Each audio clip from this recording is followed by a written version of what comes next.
शारदीय दुर्गा पूजा के अवसर पर इस्लामपुर विधानसभा के विधायक अब्दुल करीम चौधरी ने इस्लामपुर विधानसभा के जरूरतमंद लोगों के बीच साड़ियां और धोती भेंट कर उनके चेहरों पर मुस्कान ला दी।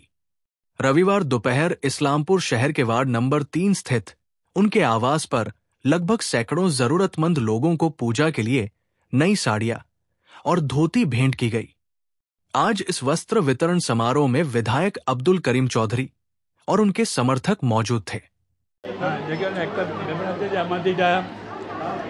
पश्चिम बांगलार जो बड़ा उत्सव दुर्गा पूजा उत्सव बड़ा उत्सव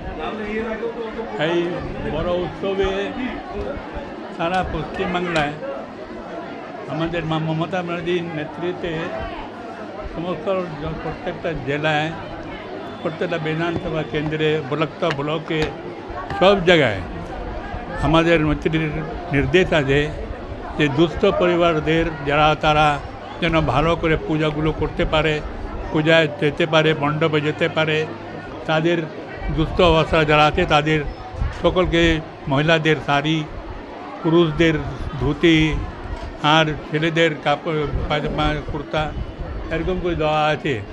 আমরা তাই করেছি। আমি আজকে দেশটা ষষ্ঠীর দিন আজকে পুজোর আমার ষষ্ঠীর দিন আছে। এই ষষ্ঠীর দিনে আমি আমাদের এলাকার সমস্ত দুস্থ পরিবারদের ডেকেছিলাম। আজকে ওদের হাতে আমি শাড়ি আর কাপড় আর ধুতি ফুতি সব দিয়েছি।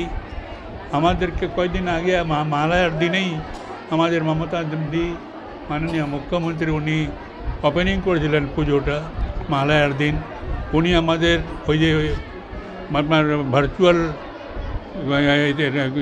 রিপোর্টে উনি আমাদের আমার খোঁজ নিয়েছিলেন। ইসলামপুরে আমার শরীর খারাপ ছিল বলে আমি সেদিন উপস্থিত হতে পারিনি।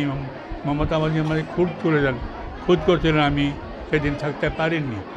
পরের দিন আবার রামগঞ্জে উনি আবার খোঁজ করলেন, আমি পারলাম না। আমি খুব দুঃখিত যে মমতাদির খোঁজার পর আমি ওনার সামনে আসতে পারিনি, যেহেতু আমার শরীর ভীষণভাবে খারাপ ছিল, এখনও খারাপই আছে। কিন্তু আজকে সমস্ত এলাকার মা বোনেরা সবাই এসেছে, দুস্থ পরিবাররা এসেছে, তাদের আমি কাপড়টা দেওয়ার জন্যই বাইরে বেরোচ্ছি, আবার বাড়িতে ঢুকে যাব। এই জন্য আমি শুভেচ্ছা সকলকে জানাচ্ছি। আমাদের এখান থেকে নিয়ে আমাদের মাননীয় মুখ্যমন্ত্রীকে ওনাকে শুভেচ্ছা জানাচ্ছি, ধন্যবাদ জানাচ্ছি, অভিনন্দন জানাচ্ছি। তারপর সারা পশ্চিমবাংলার মানুষকে আমি ধন্যবাদ অভিনন্দন জানাচ্ছি যে সকলের জন্য ভালো থাকে, সুন্দর থাকে।